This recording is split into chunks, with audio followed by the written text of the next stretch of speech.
Baik, ya selamat datang kembali ya. Jadi setelah libur Hari Raya Idul Fitri kemarin dan pada pertemuan minggu lalu saya tidak bisa hadir, mohon maaf. Ya, jadi untuk materi hari ini ya berkaitan dengan bagaimana atau apa dulu ya sistem pendukung keputusan yang model kelompok gitu ya. Jadi kalau yang sudah kita pelajari atau kita bahas pada pertemuan-pertemuan sebelumnya dengan Bu Dia juga bahwa sistem pendukung keputusan yang kita diskusikan itu sifatnya adalah individu ya. Individu maksudnya di sini satu DM saja atau satu decision maker ya. Padahal pada kenyataannya ya pengambilan keputusan ya itu tidak hanya menjadi tanggung jawab ya atau tugas ya atau wewenang dari satu user saja atau satu decision maker. Jadi banyak kasus-kasus atau proses pengambilan keputusan yang melibatkan atau memerlukan ya. Jadi harus ada beberapa decision maker gitu ya. Misalnya aja di suatu perusahaan ya, meskipun ada direktur utama gitu ya, atau presiden direktur ya, tetap biasanya pengambilan keputusannya itu akan mengikutsertakan ya, akan meminta masukan atau bahkan meminta pertimbangan ya, pertimbangan dari decision maker yang lain. Jadi misalnya ke direktur utama bagian A, direktur utama bagian B, dan seterusnya ya. Termasuk misalnya kayak di kampus gitu juga ya, seorang rektor itu juga dalam pengambilan keputusan juga akan melibatkan ya atau meminta pertimbangan ke beberapa pemangku kebijakan yang lain, misalnya wakil rektor dan sebagainya. Di suatu organisasi ya, organisasi sosial ya atau organisasi kemahasiswaan misalnya, atau misalnya di pengambilan keputusan contohnya dalam kompetisi gitu ya, misalnya juri atau penentu siapa nanti menjadi pemenang gitu ya, misalnya itu sifatnya adalah tim ya, jadi tidak dibebankan atau tidak menjadi tanggung jawab oleh satu orang saja atau satu kelompok orang saja, tapi ada beberapa gitu ya. Jadi ada tim juri yang nanti mempunyai kontribusi ya atau terlibat dalam pengambilan keputusan ya, siapa yang menjadi pemenang dan meranking para peserta kompetisi tersebut. Nah, pertanyaannya adalah bagaimana sih cara pengambilan keputusan yang bentuknya kelompok ini ya, jadi harus di situ tidak hanya satu orang. Kalau decision support system saja yang itu DM-nya atau decision maker-nya hanya satu, mudah saja ya, nanti tinggal di ranking gitu ya, berdasarkan penilaiannya, berdasarkan penilaian dari si DM tersebut gitu ya, tanpa mempedulikan DM yang lain. Tapi di sini ada decision maker lain gitu. Bagaimana menggabungkan nanti ya kaitannya, menggabungkan penilaian dari semua decision maker yang ada, gitu ya. Kemudian bagaimana bentuk penilaian akhirnya gitu ya. Kemudian bagaimana atau proses menilainya nanti harus seperti apa. Nah, ini yang kita coba akan diskusikan hari ini. Oke, jadi karakteristik dikatakan itu sifatnya ada decision support system yang kelompok ya, sebelum kita ke decision support system kelompok atau GDSS. Karakteristik kelompok itu seperti apa sih? Jadi pertama ya dikatakan terjadi atau terbentuk kelompok itu kalau ada lebih dari satu decision maker ya, dan biasanya tidak hanya 2 ya, biasanya 3 atau lebih gitu ya. Jadi kalau 2 saya kira mungkin lebih kepada multi decision support system saja gitu. Jadi karena hanya ada 2, saya kira tidak terlalu rumit untuk membuat suatu keputusan gitu ya. Tapi jika banyak gitu ya, jadi banyak di sini biasanya kan 3 ya, paling tidak 3 atau lebih untuk memecahkan suatu masalah tertentu ya. Jadi bukan banyak masalah terus di situ banyak DM. Nah, itu nanti munculnya nanti single-single gitu ya. Tapi di sini ada satu masalah yang itu harus diputuskan, harus disolusikan oleh sejumlah decision maker ya. Sebagai contoh di sini ada sebagai ilustrasi ini ya, gambarnya ini kelompok gitu ya, masing-masing punya kontribusi, harus berkontribusi, bukan punya ya, harus berkontribusi atau harus bertanggung jawab terhadap masalah yang ada gitu Bu. Gimana mensolusikan ya, itu decision maker. Kemudian kepentingan bersama dalam keputusan, adanya kepentingan bersama dalam keputusan kolektif ya. Jadi masalah ini milik bersama, bukan milik satu atau beberapa orang saja ya, sehingga ini akan menjadi tanggung jawab dari semua DM ya. Harus ya, di sini harus semua DM harus mempunyai awareness yang sama ya terhadap masalah yang akan disolusikan. Kemudian yang ketiga, karakteristiknya adalah semua anggota ya atau semua DM ini memiliki kesempatan untuk mempengaruhi keputusan ya. Artinya ada kontribusi ya, setiap DM itu harus berkontribusi dan memberikan efek gitu ya, efek kepada solusi atau keputusan yang dihasilkan ya. Jadi ini banyak terjadi ya, paling tidak di sekitar kita itu ya, yang paling dekat itu misalnya di lingkungan keluarga gitu ya. Di lingkungan keluarga misalnya mau menentukan mau piknik kemana, nah, itu kan biasanya orang tua yang bijak itu kan tidak menentukan sendiri ya, tetapi akan bertanya atau meminta pendapat, atau semua punya hak untuk memberikan pemikirannya atau memberikan idenya gitu, mau kemana gitu. Nah itu contoh sederhana sekali. Misalnya juga kalau pas ada agenda atau ada momen ingin makan bersama di luar gitu ya. Nah kita mau kemana nih, misalnya dinernya mau kemana, kita udah lama nih nggak makan di luar bersama gitu ya. Nah misalnya itu masing-masing contoh sederhananya seperti itu. Misalnya juga penentuan ini masa-masa sekarang ini kan masa menentukan sekolah lanjutan ya, dari SD ke SMP, mungkin SD ke SMP nggak terlalu ini ya dilibatkan ya anak, biasanya SMP ke SMA, SMA ke perguruan tinggi ya, biasanya SMA perguruan tinggi. Nah ini biasanya ada diskusi di sana, ada kelompok yang berdiskusi di situ untuk menentukan mau memilih atau mendaftar kemana. Nah itu contoh kelompok yang sederhana. Atau misalnya kalian yang aktif di organisasi gitu ya,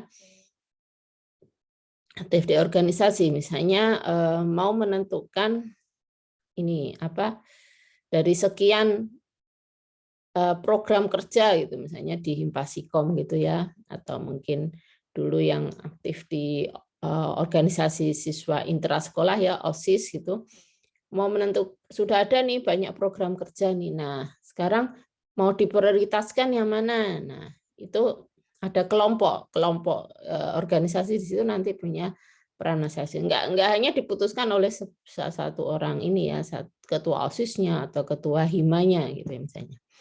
Nah, dan di skup yang lebih luas itu atau lebih besar itu misalnya di pemerintahan daerah itu ya, banyak sekali hal yang meskipun ada kepala pemerintahan daerahnya, misalnya di level kelurahan itu ada kepala desa, di level kecamatan itu ada Pak Camat gitu ya, dan bahkan di level nasional gitu ya, ada presiden, tapi pasti ada suatu keputusan yang itu harus menjadi keputusan bersama. Misalnya kayak membuat ini ya, mungkin SK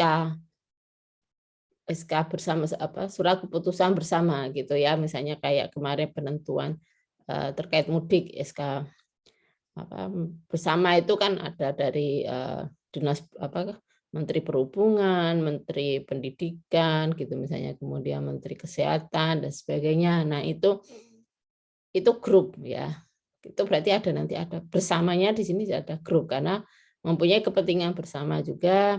Kemudian setiap DM punya pengaruh gitu ya, diberikan hak untuk mempengaruhi keputusan gitu ya. Dan yang dibahas itu adalah hanya satu masalah tertentu saja.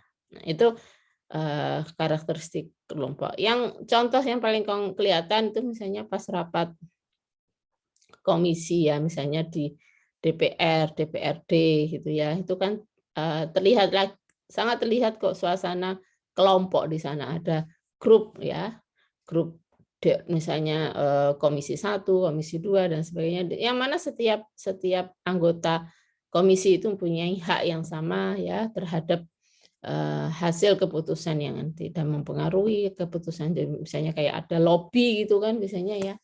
Ada dikasih masa waktu tertentu untuk lobby ya, untuk diskusi saling ini ya, mendengar pendapat dulu sebelum mengambil suatu keputusan tertentu. Ya, jadi tim juri, kemudian tim penilai ya, misalnya seperti di ujian tugas akhir itu kan ya, itu ada grup ada tim penilai. Nah, itu juga solving satu masalah, yaitu ini menentukan apakah mahasiswa itu lulus atau tidak gitu ya. Jadi meskipun itu bukan DSS ya, itu nanti kan alternatifnya hanya tidak banyak gitu ya. Jadi bukan ke decision support system, itu nggak perlu decision support system, itu ini saya mencontohkan bentuk grupnya gitu ya, di mana di situ banyak DM. Nah, yang tadi sudah kita bahas ya bagaimana atau karakteristik dari kelompok. Nah, sekarang pengambilan keputusannya yang dalam kategori kelompok ya, itu sebenarnya tidak terlalu berbeda jauh ya dengan bentuk pengambilan keputusan yang individu gitu ya. Ya, jadi yang menjadi hal pembedanya atau fitur uniknya itu adalah ada pengaruh sosial ya, artinya satu dan lain anggota atau DM itu saling bisa mempengaruhi gitu ya. Jadi dan faktor sosial ya atau kepribadian dalam setiap DM itu bisa mempengaruhi keputusan akhir ya dalam suatu kelompok. Kemudian, nah ini yang pasti tidak ada dalam keputusan individu. Ada diskusi bersama di sini ya. Sebelum pengambilan keputusan, misalnya menentukan alternatifnya gitu ya, atau menentukan kriteria-kriterianya.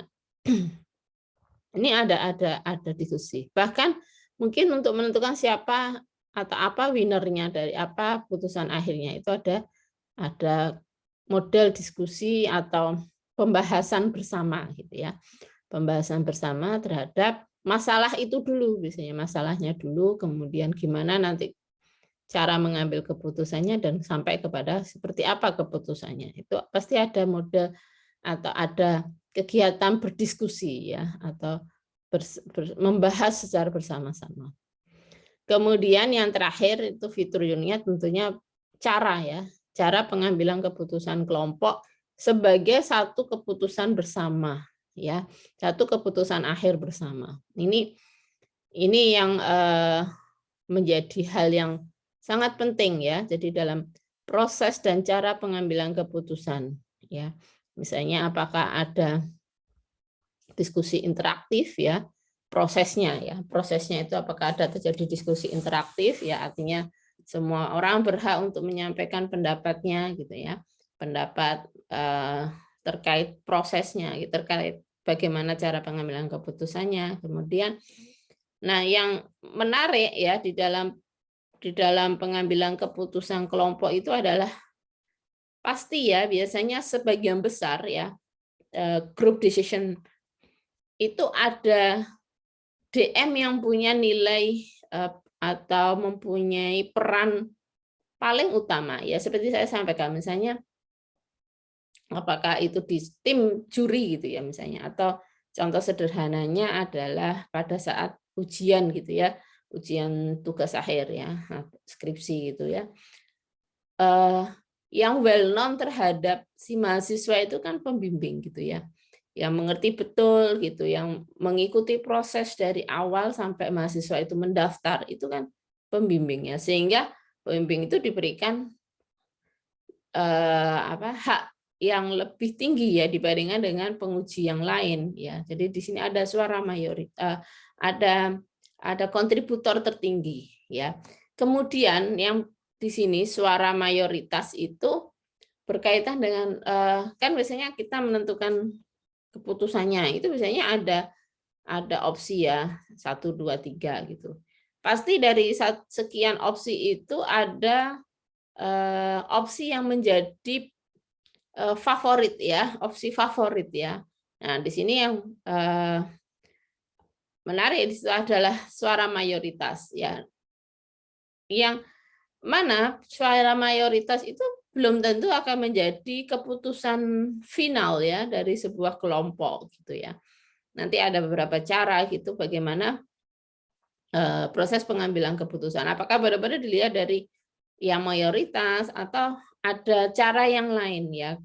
Karena belum tentu mayoritas itu menjadi sesuatu solusi terbaik ya, sehingga ada pertimbangan-pertimbangan lain yang mana nanti bisa jadi suara mayoritas itu tidak menjadi keputusan akhir ya. Kemudian tentunya di dalam pengambilan keputusan kelompok itu pasti ada plus dan minus ya, ada kelebihan dan kekurangan ya. Misalnya terkait misalnya potensi brainstorming-nya itu menjadi suatu kelebihan ya. Ada maaf ini harusnya ada kelebihan dan kekurangan, dan dua ini adalah kelebihannya ya. Jadi ada potensi brainstorming di sini.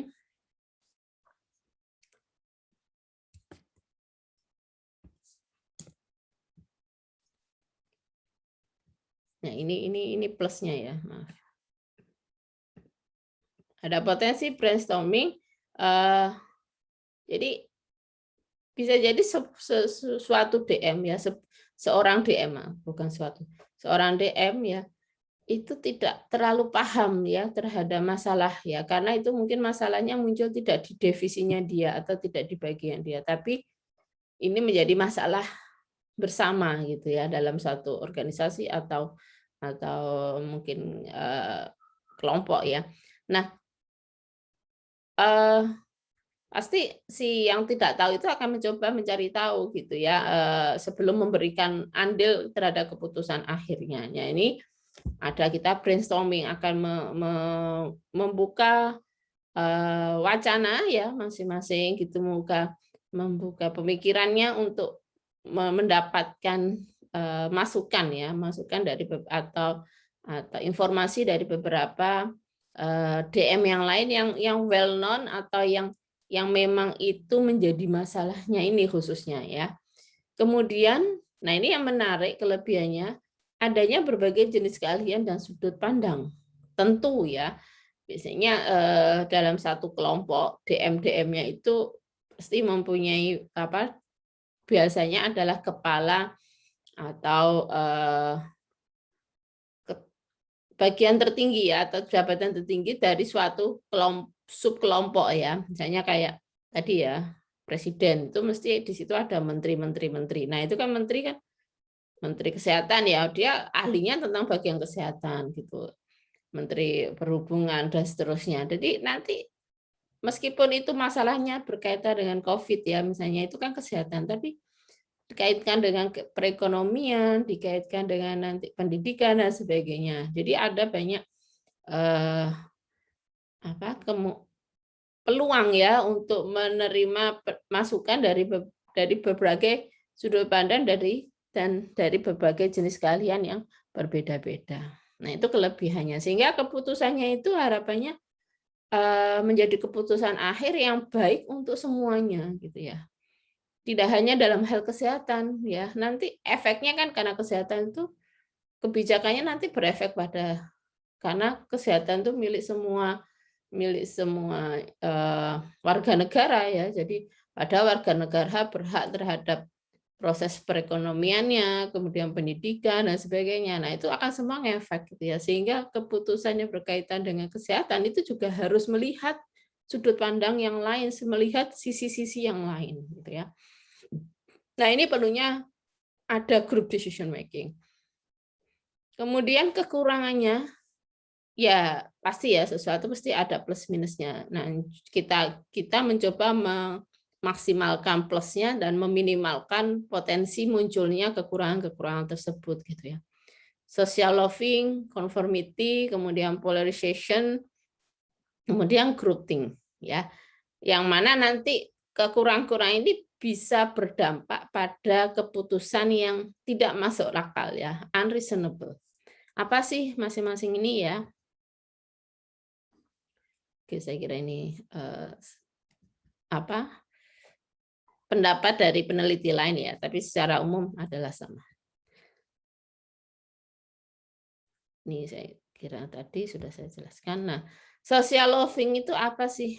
Ya, jadi di sini ada bentuk fenomena di mana seseorang itu tidak melakukan segenap daya saat dalam kelompok. Ya, jadi nanti seolah-olah tanggung jawab untuk hasil akhir itu akan tersebar di antara anggota kelompok. Ya, jadi maksudnya begini, karena ada merasa, wah itu kan misalnya tadi ya contoh kebijakan berkaitan dengan pandemi COVID-19, wah itu kan ranahnya kesehatan gitu ya. Ya sudahlah orang Menteri Kesehatan aja, orang dinas kesehatan saja yang mikir gitu ya istilahnya. Yang mikir yang gimana baiknya solusinya itu seperti apa gitu. Nah, ini bisa sangat mungkin terjadi ya ketika proses pengambilan keputusan itu. Pasti akan ada misalnya lagi kayak contoh sederhana ya, misalnya tadi ya di lingkup keluarga ya mau menentukan kuliner ya, mau menentukan tempat makan yang mau kita ini, wah sudahlah biarin ibu aja, kita nggak usah ngasih pendapat, nanti aja pas ibu menyampaikan pendapat gitu, misalnya di mana kan ibu yang tahu masakan-masakan yang enak gitu misalnya, nanti kita tinggal bilang ya gitu. Nah itu ini bentuk terjadi social loving di sana, jadi ya istilahnya manut gitu ya. Kita lebih sifatnya pasif di sini ya, pasif. Nah, sebenarnya penyebabnya apa? Mungkin motivasi, tidak merasa bertanggung jawab, ukuran kelompok gitu.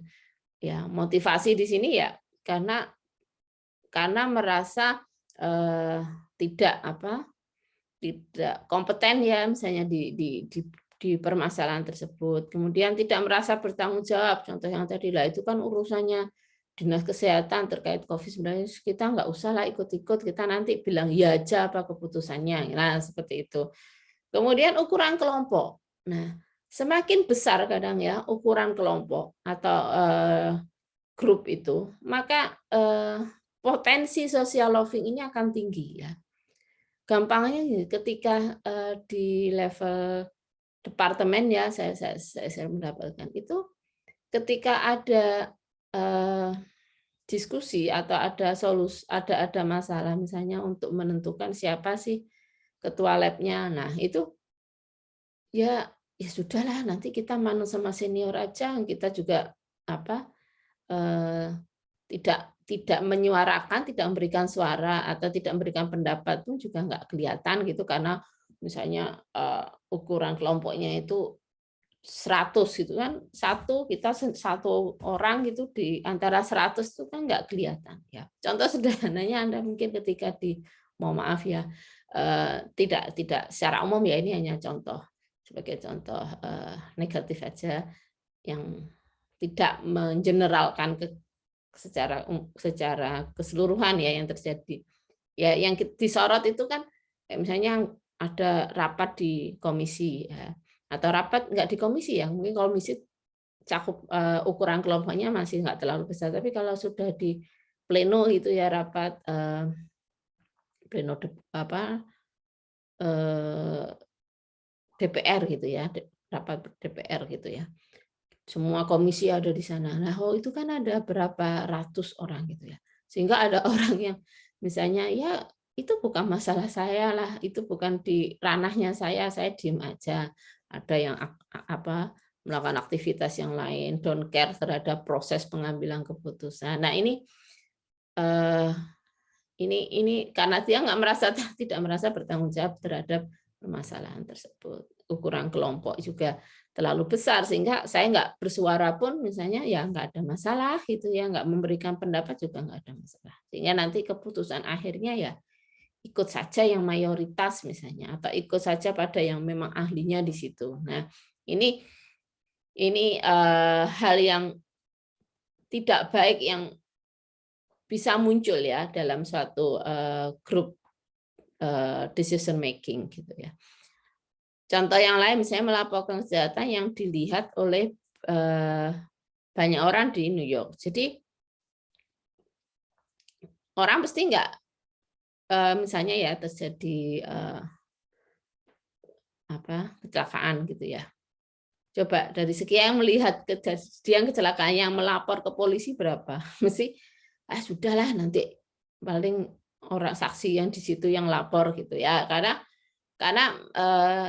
ini ada sifat tadi ya, jadi bukan tanggung jawabnya, kemudian menganggap orang lain yang pasti akan melakukan hal itu gitu ya. Jadi ini contoh sederhana, misalnya membantu seorang anak yang hilang di jalan raya di Italia. Ini contoh-contoh yang di Italia itu kan misalnya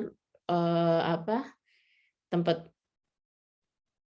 luas, tempat wisata, di situ banyak orang gitu, dan bahkan dari beberapa negara. Nah, kita di Indonesia ya nggak usah lah bantu orang Indonesia gitu ya, misalnya biar nanti paling ya ada petugasnya. Nah, itu kan juga masuk bagian social loving. Membantu orang asing mengambil koin di lift ya, itu juga ngapain gitu kan. Jadi kayak bisa jadi social loving itu mungkin nanti dengan sifat acuh ya, tidak peduli gitu ya terhadap, karena merasa bukan tanggung jawabnya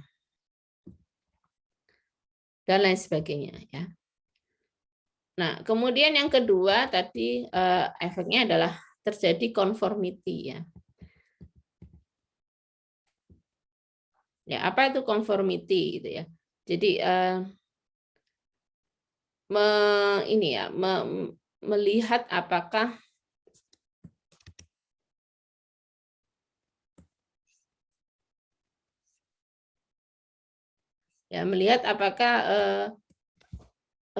suatu kondisi ini ya itu akan disepakati oleh banyak orang gitu ya, confirm by semua orang gitu. Jadi contoh sederhana ini ya, kasusnya ini ada garis ini tes line-nya gitu ya.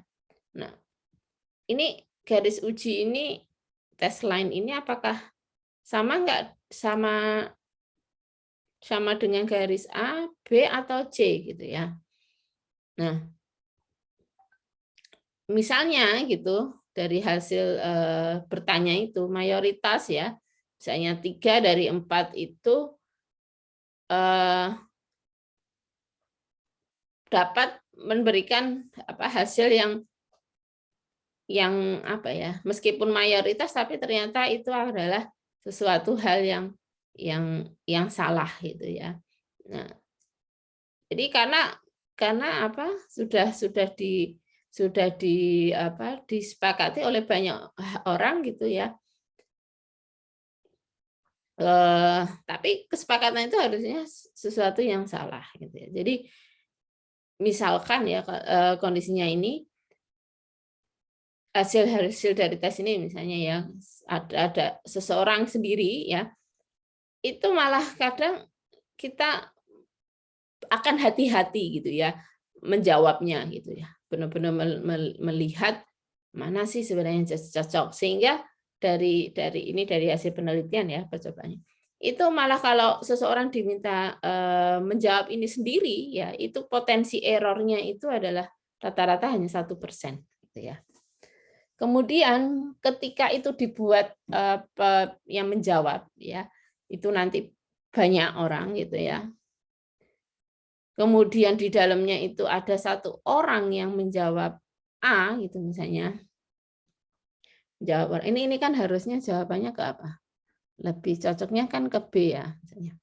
Nah, ini potensi errornya itu 3%. Ya, karena hanya satu orang yang menjawab A gitu ya. Tapi kalau semakin banyak orang menjawab yang salah gitu ya, misalnya A ini yang menjawab 2 orang, nanti secara bersama hasil jawabannya itu ini akan menjadi lebih besar peningkatan terhadap kesalahan dari jawaban tersebut ya.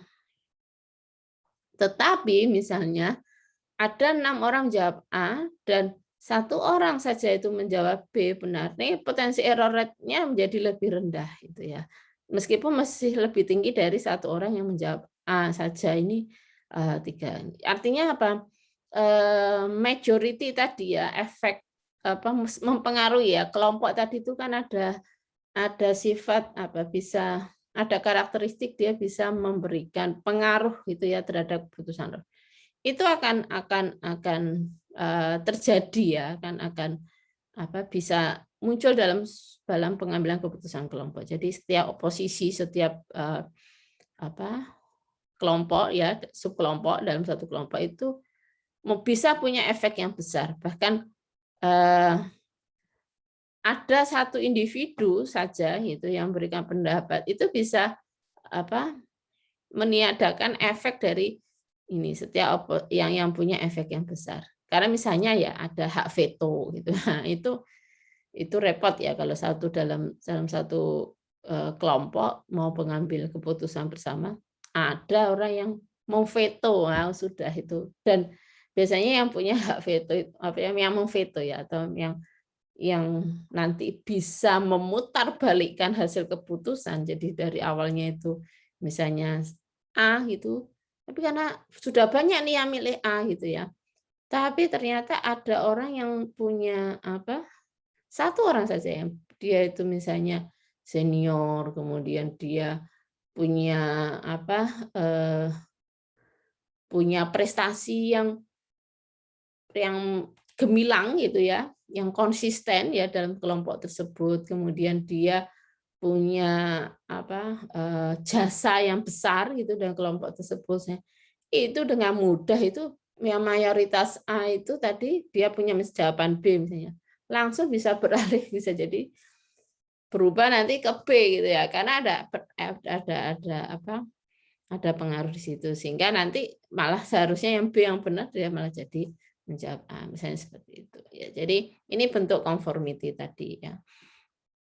Kemudian group polarization ya, dari pergeseran resiko menjadi pergeseran kekhawatiran ya, cautious ya. Jadi adanya alternatif mayoritas yang ekstrim ya, itu pasti akan diberikan porsi yang lebih ya untuk mendapatkan untuk memberikan suaranya. Kemudian di group polarization ini terjadi ketika memang tanggung jawab itu dibagi di antara anggota kelompok tersebut gitu ya. Kemudian nah ini yang menarik, grup bersifat risk netral ya selama anggota menghindari resiko. Ya, jadi wah daripada saya ngasih pendapat yang salah, saya ikut yang mayoritas saja. Ya, itu group polarization ya. Jadi mencari amannya lah, risk neutral itu ya, bersifat risk neutral. Jadi mencari amannya biar nanti ketika misalnya keputusan itu sudah ditentukan dan sudah kemudian dijalankan misalnya ya, dilaksanakan ya. Misalnya terjadi sesuatu akibat keputusan tersebut, biar dia tidak akan disalahkan ya. Jadi karena dia lebih anggota individu itu mungkin lebih sifatnya adalah pengennya tidak banyak resiko gitu ya. Nah, ini yang menarik, ada potensi groupthink ya. Ini adalah jadi definisinya oleh Janice 82 itu adalah a deterioration of mental efficiency, reality testing, and moral judgment that result from in group pressure ya. Jadi groupthink ini adalah proses ya, proses pengambilan ini fenomena ketika proses pengambilan keputusan itu sifatnya adalah kohesif ya. Jadi ada anggota yang berusaha mempertahankan konsensus kelompok ya, sehingga kemampuan kritisnya menjadi tidak efektif lagi ya. Jadi ya ini mungkin hampir sama dengan tadi ya, majority tadi ya. Ini mungkin nanti Anda silakan bisa mempelajari cerita misalnya ada invention ini nih kejadian di Amerika gitu ya, dari pemerintahan Amerika itu. Kemudian juga kegagalan untuk meluncurkan satelit, kemudian kasus ya di Israel itu sebelum perang dunia di tahun 73 itu, dan contoh-contoh yang lain ya. Jadi kalau yang Bay of Pigs invention ini kan ceritanya di ada kesalahan dalam pengambilan keputusan yang mana si presiden itu mengirim tentara yang jumlahnya kecil gitu ya, padahal dia sudah tahu itu ada kemungkinan gagal gitu ya, tapi secara mayoritas itu mengatakan ya sudah itu di konsensus ya kan, tadi konsensus itu keputusannya kayak gitu aja. Nah, akhirnya ya sudah dijadikan keputusan bersama dan gagal gitu ya. Padahal sebelumnya sudah bisa diprediksi, sudah diketahui itu keputusan yang kurang tepat gitu. Nah, dan hal-hal yang lain ya. Nah, itu efek ya atau kekurangan ya dari adanya grup diskusi. Tapi bisa kita minimize ya, kita minimalkan dan kita tingkatkan adanya potensi yang baik ya di dalam pengambilan keputusan yang kelompok.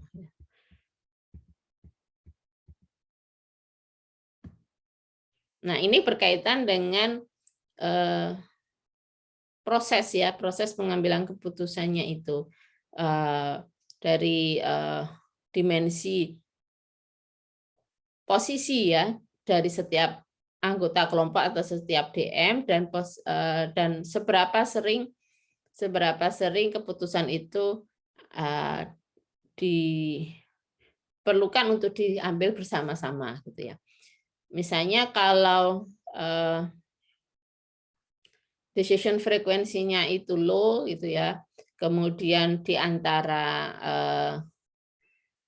DM itu berada pada lokasi yang saling berdekatan, ya sudah kita menggunakan teknologi yang atau model pengambilan keputusan di diskusi bersama saja menggunakan decision room ini. Jadi ada ruang rapat gitu aja, kita keputusan di ruang rapat. Kemudian kalau itu jarang itu tapi jauh gitu ya sudah kita pakai teleconference model pengambilan keputusannya itu diskusinya secara teleconference. Nah, kalau itu sering ya, meskipun dekat ya, dekat tapi kan kalau kita mengambil ini ya, diskusi di ruang tertentu itu kan juga effort juga ya, ada take time gitu ya untuk proses ke sana gitu ya. Ya maka ya sudah nanti biar di ruang masing-masing itu, tapi kita menggunakan teknologi yang LAN gitu aja ya, pakai jaringan lokal saja. Karena sering itu keputusannya gitu ya. Kemudian kalau sering dan itu jaraknya jauh ya, baru kita gunakan model yang wide area decision network. Jadi secara jarak jauh dan dari luar dari locally ya. Jadi ini berkaitan dengan alternatif tempat ya atau teknologi yang nanti digunakan. Nah, bagaimana cara tools ya? Nah, kalau kita meskipun ya mungkin kalau decision room enggak terlalu ya, tapi kalau LAN, WAN, dan teleconference ya, itu sebenarnya memerlukan tools ya untuk mengoptimalkan proses pengambilan keputusan. Ya, jadi kita bisa menggunakan tools sistem yang berbasis komputer ya, komputer assisted yang membantu nanti proses decision making. Ya, disinilah maka muncul group decision support system gitu ya. Dan meskipun ya nanti dibangun dikembangkan ya software yang di situ memungkinkan ada analisis keputusan, kemudian ada pengambilan keputusan kelompok, kemudian kemungkinan terakhir nanti adanya proses voting. Nah, ini nanti harus ditentukan dulu bagaimana bentuk diskusinya gitu ya. Karena sebelum menghasilkan keputusan akhir ya, decision making-nya, ini ada perlu menganalisa gitu. Kita analisa dulu decision-nya. Mau kayak apa sih nanti, caranya kayak apa dan sebagainya. Dan karena tadi ini berkaitan untuk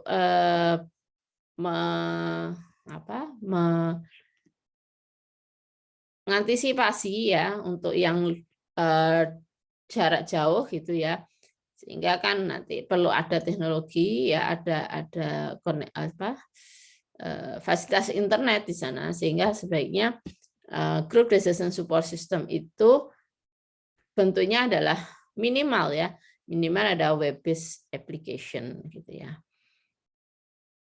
Nah, ini yang diharapkan kelebihan-kelebihan yang muncul ya ketika kita menggunakan sistem yang berbasis komputer tadi atau GDSS yang komputer base ya. Karena apa? Diharapkan nanti ada graphical support ya, ada kemudian mudah untuk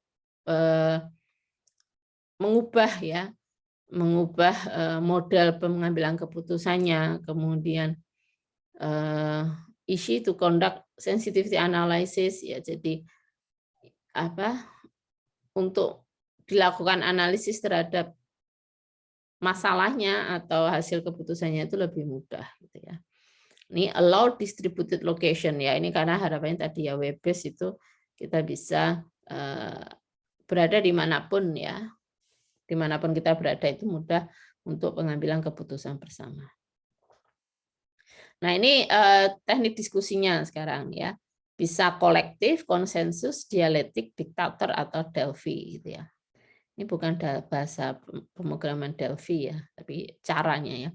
Jadi kolektif itu tanpa interaksi, ya sudah masing-masing seolah-olah tidak perlu tahu pendapat orang lain ya. Jadi ya sudah pendapat masing-masing seperti apa, sudah nanti diambil secara rata-rata. Nah ini yang sedikit kurang menunjukkan karakteristik grup ya.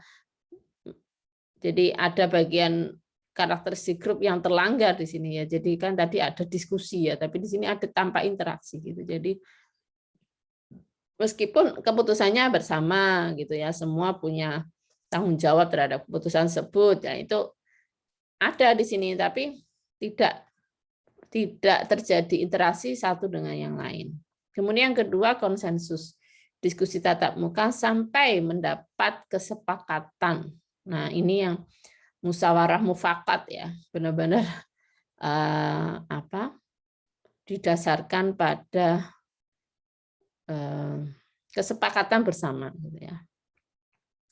Dialektik ya, ini lebih kepada bukan di hasil keputusannya, tapi mempertimbangkan faktor-faktor dari hasil ketika mengambil keputusan tersebut ya. Jadi ini memang jarang ya, karena biasanya tujuan group decision making tadi itu kan lebih kepada untuk mengambil keputusan bersama. Jadi udahlah faktor-faktor yang di balik itu nggak usah terlalu dibahas gitu ya. Jadi ini jarang sekali terjadi konsensus ini. Kemudian keempat ini diktator. Diskusi mengarah pada pemilihan anggota perwakilan. Nah, jadi di sini bukan membahas apa yang mau dihasilkan, apa yang dia mau diputuskan, tapi justru memilih seseorang gitu ya untuk mengambil keputusan tersebut. Nah, ya. Jadi udahlah kita percayakan pada si X gitu ya. Nah, sekarang kita milih siapa nanti si X ini yang nanti memutuskan. Nah, itu ya jadi sifatnya diktator ya, nanti kita pilih siapa yang nanti menjadi perwakilan kita atau best member. Kemudian kalau ini yang sering juga terjadi Delphi ya. Penilaian diberikan sebelumnya dan konsensus dibuat secara berulang dalam beberapa putaran ya. Jadi ada diskusi, kemudian disepakati, tapi kok sepakatannya itu enggak ke satu keputusan. Nah, maka nanti diambil lagi, didiskusikan lagi misalnya ini lebih ke marah nanti ujungnya adalah ke voting gitu ya, Devi. Jadi pengambilan keputusannya itu dibuat secara bukan bertahap ya, tapi ada putaran, dan setiap putaran itu nanti mungkin alternatifnya itu akan berkurang. Nah, nanti ada beberapa cara, ini nanti arahnya ke model yang voting ya, mencari beberapa metode voting. Nah, ini metode kolektif adalah yang terburuk, tetapi metode 3 kali lebih akurat dalam eksperimen yang melibatkan prediksi penjualan. Nah, ini menurut Davis 73 ya. Ternyata model diktator ini malah lebih kurang, ini mungkin karena ini ya, karena yang permasalahannya ini adalah memang masalah yang ada ya, atau muncul di satu subkelompok tertentu ya, sehingga perlu diambil keputusan siapa sih yang nanti akan menjadi penentu aja gitu ya. Jadi kita nggak usah menentukan gitu, nanti kita pilih. Jadi dari grup ke single, nanti ke individu gitu. Ini tapi menurut Davis 73 ya, tapi secara umum sebenarnya ya tergantung situasi dalam kelompok tersebut ya. Kadang mungkin kolektif itu lebih oke gitu ya, karena punya kesibukan masing-masing dan sudah ini suatu keputusan yang diambil secara rutin gitu ya. Jadi semua anggota kelompok, semua DM itu sudah paham betul prosesnya ya. Sudah, ini nggak usah diskusi banyak-banyak, langsung kita ambil secara rata-rata. Kadang bisa lebih baik seperti itu. Dan kondisi-kondisi yang lain yang nanti bisa menjadi pertimbangan untuk memilih bentuk diskusi kelompoknya. Ya. Nah, setelah kita tahu cara mendiskusikannya bentuknya seperti apa, kemudian bagaimana sebuah kelompok mencapai keputusan? Ya, ada beberapa metode potensi yang bisa diambil ya. Misalnya yang secara sederhana itu kita ambil mayoritas. Kemudian bisa diambil kesepakatan total ya, atau yang lain-lain. Terlepas dari sini sebenarnya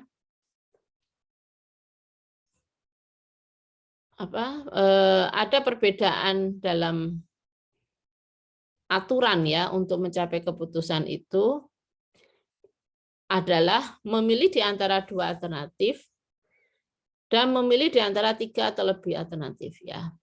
Memilih di antara 2 alternatif itu juga ini ya, perlu model ya, perlu cara tersendiri ya, meskipun hanya 2 gitu ya. Nah, yang lebih kompleks itu adalah memilih di antara 3 atau lebih, memilih 1 di antara 3 atau lebih alternatif yang ada. Nah, di antara beberapa aturan pengambilan keputusan kelompok ini, perbedaannya terletak pada kemampuan untuk mencapai hasil yang tidak paradok. Ya, tidak paradok ini artinya mungkin mirip seperti bertolak belakang ya. Kemudian kemampuan dari aturan tersebut untuk menghindari potensi manipulasi oleh salah satu pengambil keputusan ya. Jadi jangan sampai akan terjadi veto tadi gitu ya. Itu kita coba hindari. Nah, misalkan kita ambil aturan dengan cara voting gitu ya. Jadi dengan cara voting ini banyak ketika kesepakatan tidak bisa diambil biasanya ya. Musyawarah mufakat tidak bisa diambil, ya sudah kita pakai jalan voting ya. Karena voting ini memang bentuk atau rule pengambilan keputusan yang nyaman ya mungkin ya untuk kelompok yang decision maker-nya itu banyak ya. Biasanya memang sulit ya kalau kita mengambil kesepakatan mufakat di antara semuanya kalau anggotanya atau decision maker-nya banyak, itu biasanya sulit gitu ya. Tapi maka model voting ini dianggap sesuai gitu ya kalau sebagai cara yang tepat gitu ya ketika decision maker-nya banyak. Kemudian yang kedua, ketika semua DM itu tidak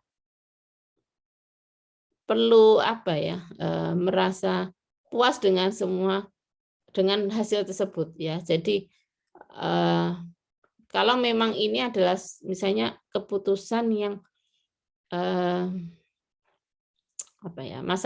masalah yang itu berada yang terjadi tidak di salah satu bagian gitu ya, misalnya salah satu komisi atau salah satu divisi, maka voting ini adalah cara yang tepat gitu, yang cukup bisa mengakomodir semua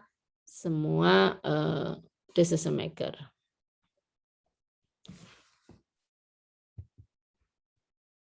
Nah, ini namun ada beberapa cara voting ya.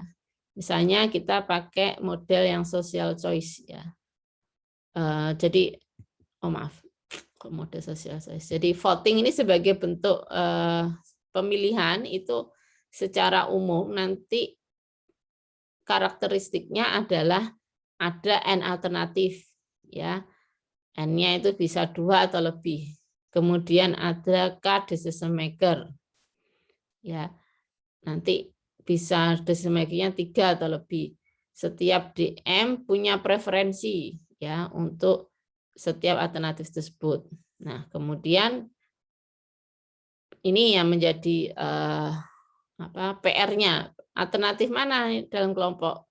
Alternatif mana yang akan dipilih oleh kelompok tersebut. Nah, jadi dari N alternatif ada K decision maker. Maka gimana cara memilih satu dari N alternatif itu, kalau setiap decision maker itu akan mempunyai preferensi atau pemilihan yang berbeda-beda gitu ya. Yang pertama adalah plurality voting gitu ya.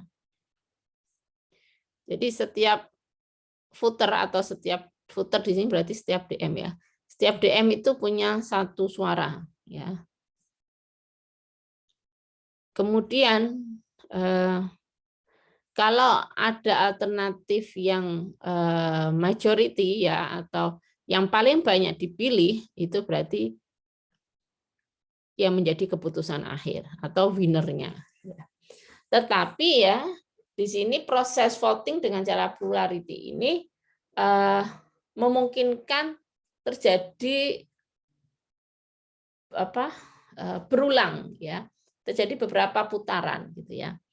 Misalkan kalau teknik untuk terjadi beberapa kalau paling banyak dipilih itu juaranya atau paling banyak yang dipilih itu berarti itu keputusan akhirnya. Tapi kita bisa membuat proses ini berulang gitu ya, atau kita lakukan lagi. Kalau kita pakai teknik run off ini ya. Kalau misalnya ini nggak harus dilakukan ya, tapi kalau misalnya ini satu rule voting yang rule decision making yang disepakati bersama gitu ya. Jadi the winner atau yang paling banyak itu belum 50% ya. Belum melebihi 50% gitu ya. Maka nanti alternatif yang paling rendah itu akan dihapus ya, akan dihilangkan, dan nanti sisanya ya yang ini tadi alternatifnya kan ada N ya. N-1 alternatif itu akan dipilih ulang lagi. Jadi dilakukan voting lagi. Sampai terjadi kondisi ini, sudah ada yang terpilih 50% lebih gitu ya. Nah, ini sebagai contoh ya. Ada 3 alternatif ya. Di sini ada A, B, C.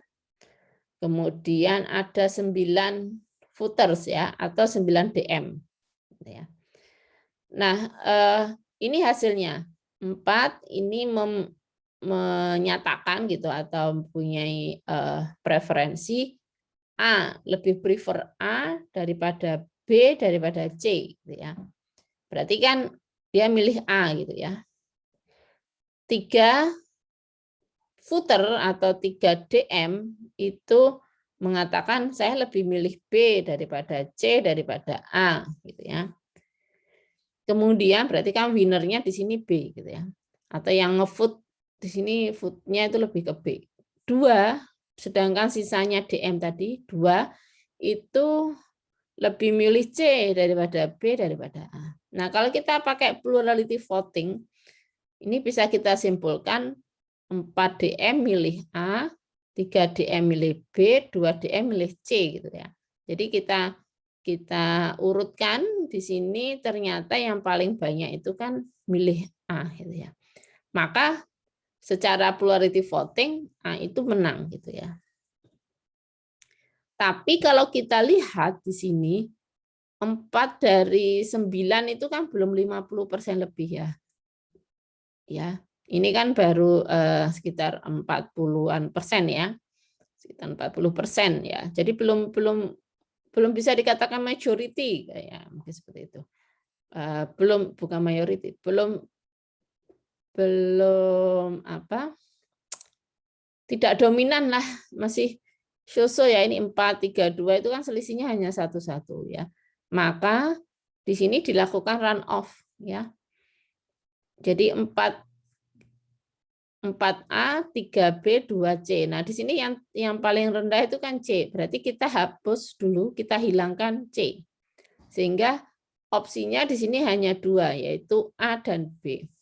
Nah, kalau kita nggak perlu voting lagi ya, kita state di sini dari state ini, maka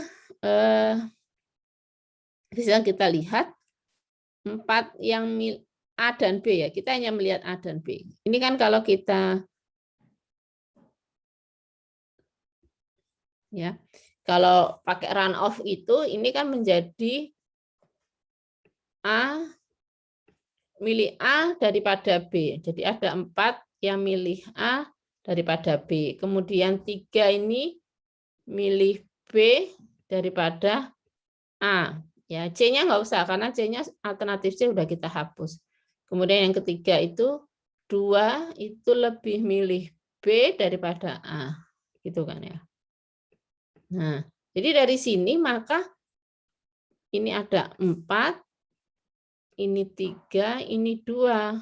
Nah, berarti kan 4 milih A, 3 tambah 2, 5 milih B. Jadi dari proses run off ini ternyata yang menang sebenarnya adalah malah yang B, ya. Jadi ini yang terjadi ketika kita menggunakan model plurality voting.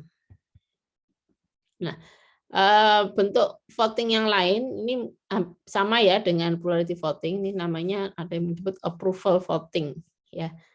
Jadi sama ini di sini caranya sama, kita cari yang paling banyak yang minarnya. Ini nama lainnya ya aja. Kemudian yang kedua itu adalah Condorcet, ya. Ini sesuai dengan yang mempropos ya si Condorcet. Jadi setiap pasang alternatif ya. Nah, ini setiap pasang alternatif dibandingkan. Ya. Ini mirip kayak apa? Kayak HP gitu ya. Kemudian alternatif dengan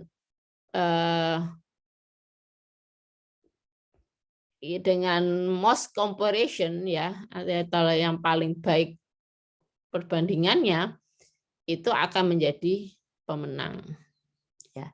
Nah, dari hal seperti ini itu bisa jadi malah nggak ada solusi ya, karena menilainya itu memvote-nya itu pasangan, besar berpasangan.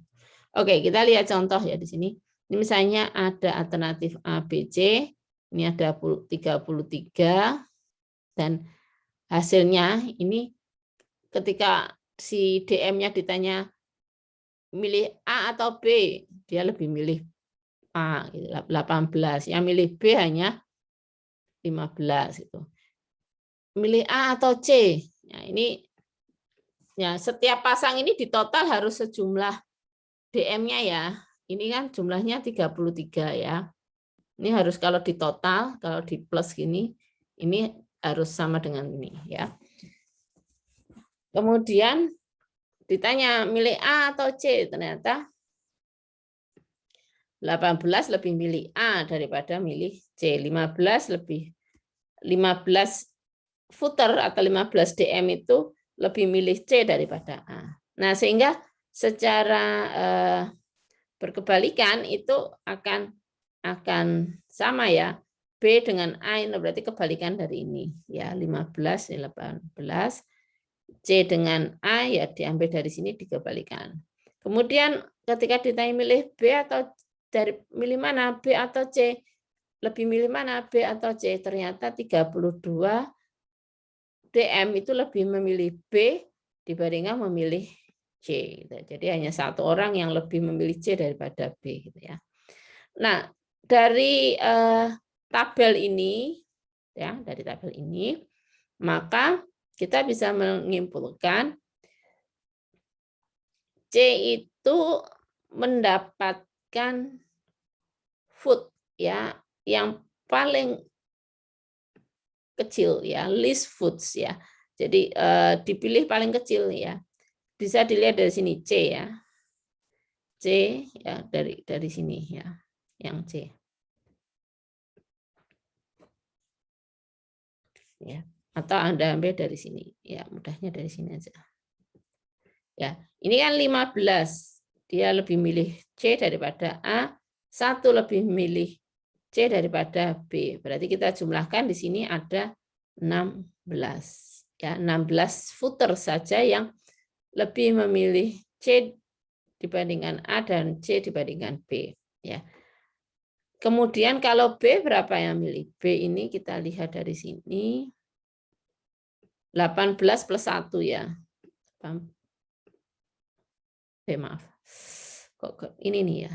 Ke kolom 2 ini. Saya lingkari aja. 15 ya, maaf. B itu mendapatkan footersnya 15 plus 32 gitu ya. Ini berarti 47 gitu ya. Terus kalau dilihat di sini yang A Ini berarti 18 plus 18 gitu ya. Ini 36 ya. C tadi dapatnya adalah 15 plus 1 yaitu 16 ya. Nah, di sini kan yang paling rendah itu adalah C gitu kan ya. Jadi C ini. Nah, tapi ya jangan terus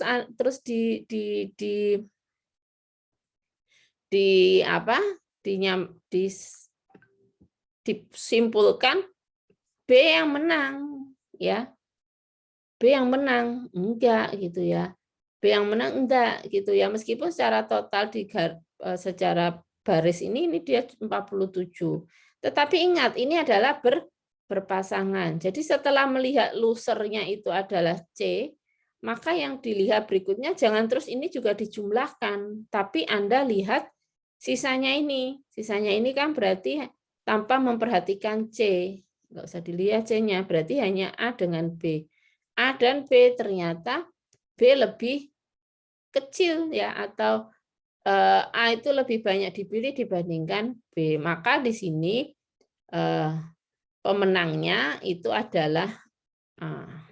Ya, pemenangnya itu adalah A dibandingkan B atau C. Dan di sini dengan metode Condorcet ini, maka bisa kita katakan C itu adalah Condorcet loser dan A itu adalah Condorcet winner.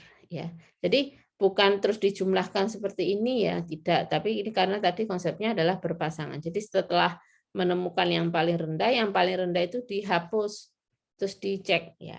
Ini kalau 3, nanti kalau 4 juga sama ya. Misalnya A, ada B, A versus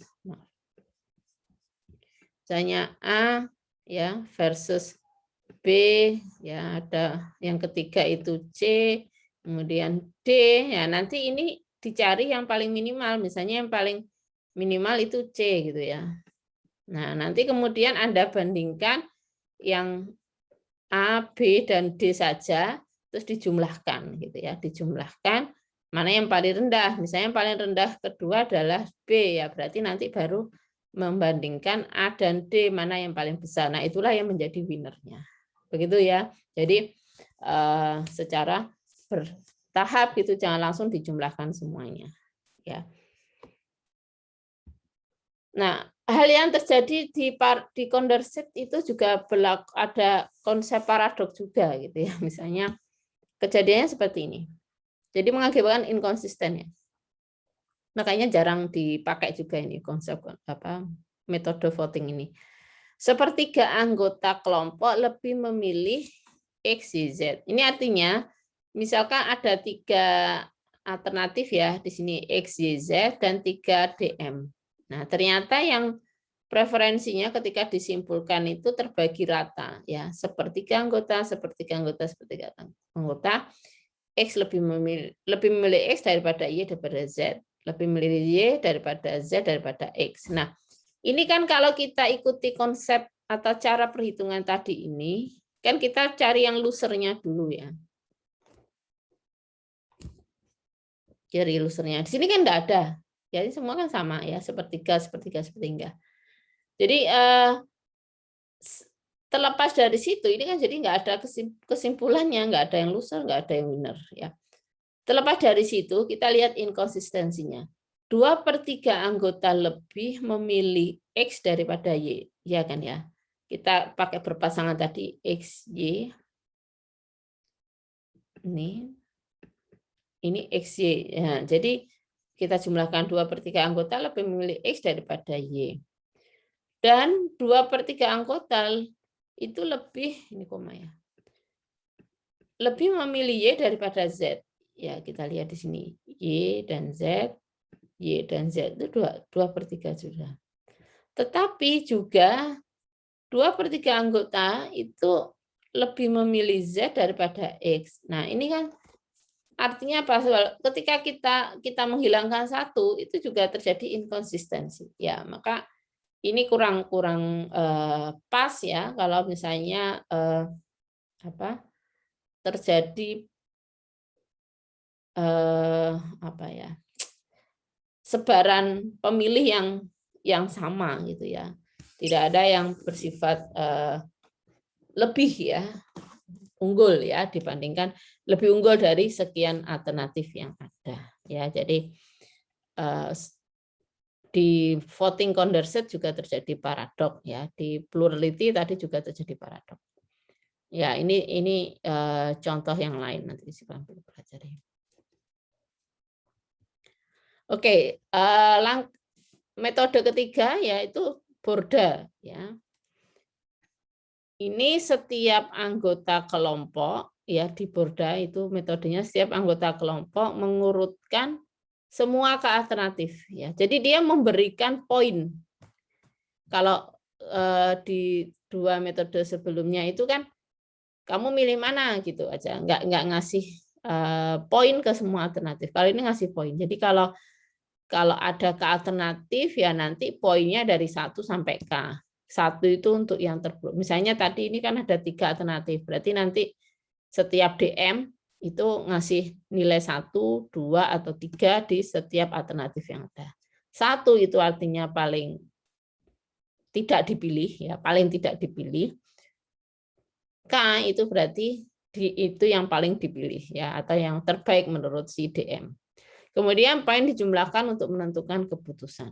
Nah, namun sekali lagi ini ada hal yang nanti terlanggar ya, yang ini disebut pelanggarannya itu kategori 2A. Oke, ini contohnya ya, misalnya tadi ada 3 alternatif, 9 voters ya. Nah, ini pakai asumsi bukan 1 itu yang paling rendah, tapi 0 ya. Ya, jadi ini memang ada 2 pendapat ya, yang paling rendah itu 0 atau yang paling tidak dipilih ya. Yang paling tidak dipilih dikasih nilai 0 atau yang kedua yaitu yang paling tidak dipilih itu dikasih 1 gitu ya. Tapi harus konsisten ya. Kalau ini berarti 0 skornya 0 sampai dengan tadi alternatif itu apa? N ya. N ya. 0 sampai N min 1. Nah, kalau yang ini berarti nilainya adalah 1 sampai dengan N ya. Ini maaf, ini harusnya semua N alternatif DM ya. Diberikan N terbaik ya. Seperti itu ya. Jadi konsisten aja ya. Nah, ini kita pakai yang 0 sampai N min 1 ya. Misalnya tadi ya kita pakai hasil yang tadi. Ini kita hitung yang milih A ya. Jadi dari sini ya kita dapatkan ini A ini yang milih 4 kan ya. Sebagai pilihan pertama, berarti 4 dikalikan 2 ya, atau saya ulangi ya. Saya ambil dari yang paling kecil poinnya ya. A itu paling kecil poinnya di sini ya. Ya, 3 dan 2, berarti 3 dikali 0, 2 dikalikan 0. Sedangkan yang ini dia di urutan pertama, berarti N-1, 3 min 1 yaitu 2, 4 kali 2. Sehingga di sini A itu nilainya adalah 8. Ya. Nilainya 8. B berapa? B itu kalau di sini berarti dia nilainya 1 ya. 4 pemilih, 4 DM dikali 1 poinnya. Kemudian kalau di sini dia paling tinggi berarti dikali sisi nilai 2 ya. Footernya adalah 3 atau DM-nya adalah 3, berarti kalikan 3. Kemudian yang di kondisi ketiga 2 footer ini dia di tengah, berarti dikalikan 1 ya. 2 footer atau 2 DM dikalikan 1. Poinnya adalah 1. Sehingga totalnya di sini B-nya itu adalah 12 ya. Sedangkan C ini posisi yang terakhir berarti dikalikan 0. Kemudian yang di sini tengah berarti dikalikan 1. Dan yang ini di awal ini berarti dikalikan 2. Di sini totalnya adalah 7 ya. Dari ini maka ini nilainya ya. A itu nilainya 8, B nilainya 12, C nilainya 7. Maka pemenangnya adalah yang paling tinggi nilainya yaitu B ya. Berarti B itu adalah winner menurut si metode Burda gitu ya. Nah, pelanggaran Burda tadi sifat paradok tadi itu terjadi di mana gitu. Misalnya ini ya. 5 DM ya, 5 individu atau DM di sini ya. Dan ada 5 alternatif A, B, X, Y ya. Ini DM1 ya, ini DM1, ini DM1, DM2, DM3 dan ini DM4. Ini DM5. Nah, dari DM1 ini X lebih dipilih ya daripada Y, daripada A, daripada B, daripada C. Sehingga kita bisa menyimpulkan si DM1 itu lebih milih X ya daripada Y. Oke, mungkin sebelum ke sini ya, sebelum ke bagian kanan ini, kita lihat skornya dulu ya untuk X dan Y. X di sini skornya berapa ini? Yang milih X lebih besar ini kan 2 ya. Berarti 2 dikalikan skornya X, ini ya skornya X ini dapat dari 2 dikali 4 ya. 2 kali 4 plus yang di posisi 2 ini hanya 1 gitu ya. Di 1 kali 3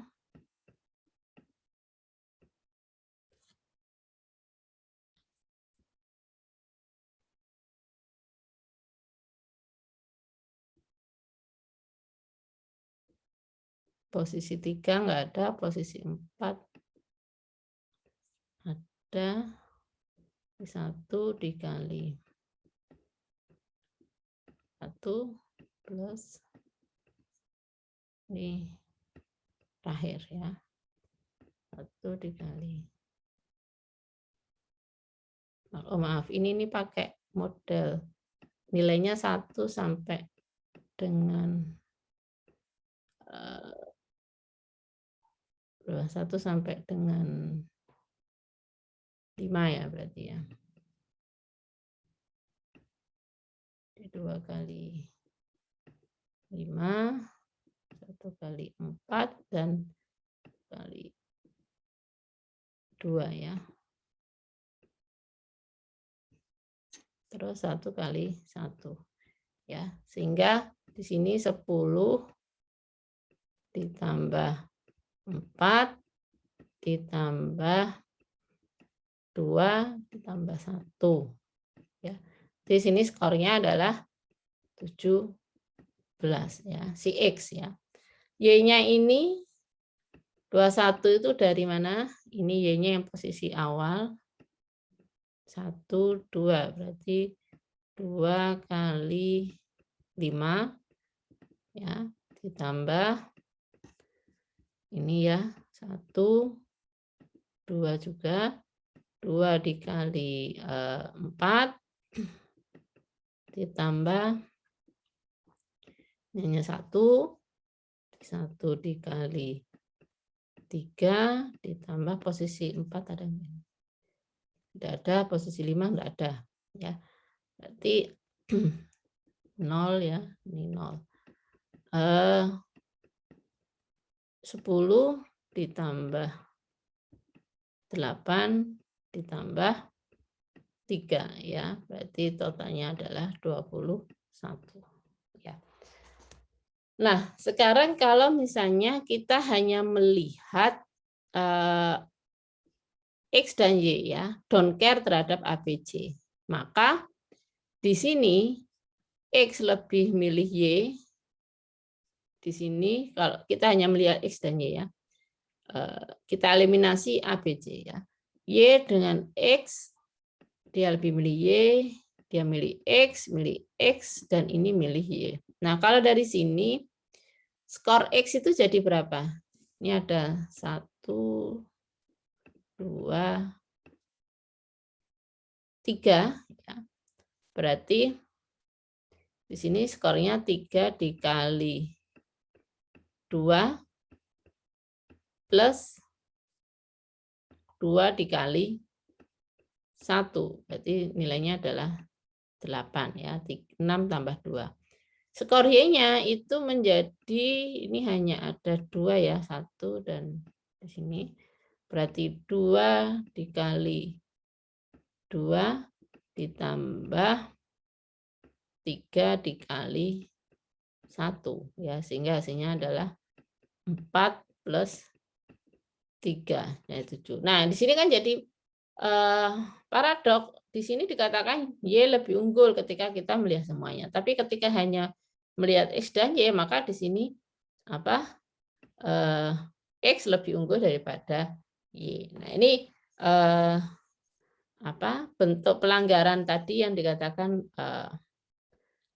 pelanggaran Borda 2A ya, yang mana apabila ada alternatif yang minim ya, alternatif yang punya skor rendah itu dihilangkan, maka hasilnya jadi berbeda gitu ya. Nah, itu tiga contoh ya, atau 3 dari sekian metode voting atau cara pengambilan keputusan atau aturan pengambilan keputusan yang ada pada group decision making. Masih banyak lagi metode lain ya, misalnya pakai elektrik, kemudian bisa pakai Copland gitu ya, atau bisa pakai ANP ya, untuk menentukan keputusan akhir dari suatu kelompok ya. Oke, jadi saya nggak menjelaskan semuanya, saya hanya menjelaskan 3 yang basic dan yang banyak digunakan pada implementasi group decision support system. Sekali lagi ya, penentuannya bukan mana yang lebih baik dan mana ini. Kembalikan pada proses bisnis yang terjadi gitu ya di dalam grup tersebut ya, realnya seperti apa ya. Di sana ternyata kecenderungannya lebih mirip seperti Borda, Bu. Jadi ada scoringnya mereka. Ini misalnya kayak penjurian gitu ya. Penjurian mungkin lebih cocok pakai ini karena ada poin di sana ya. Setiap alternatif ya, setiap alternatif keputusan itu ada nilainya, baru kemudian diagregasi gitu ya tadi. Kalau penjurian saya kira lebih cocok ke Borda. Kecuali model penjuriannya misalnya dia model membanding-bandingkan secara berpasangan. Oh ya, berarti saya pakai Condorcet ya.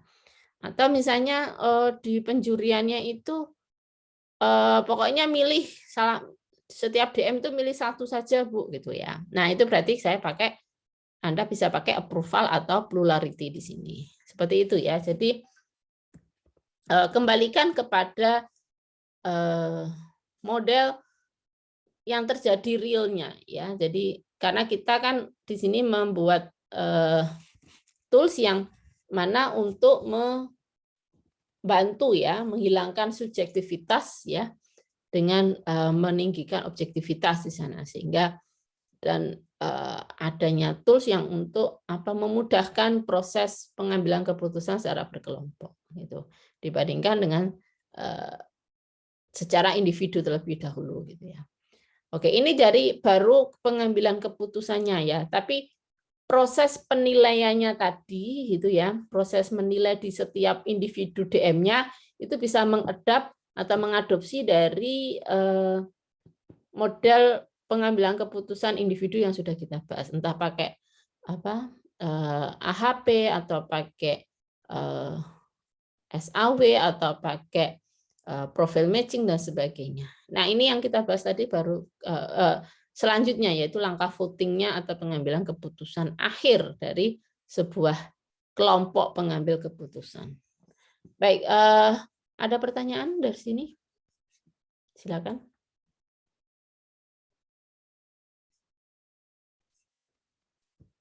Kalau dari saya belum ada, Bu. Ya, oke, terima kasih. Dari yang lain? Baik, kalau tidak ada,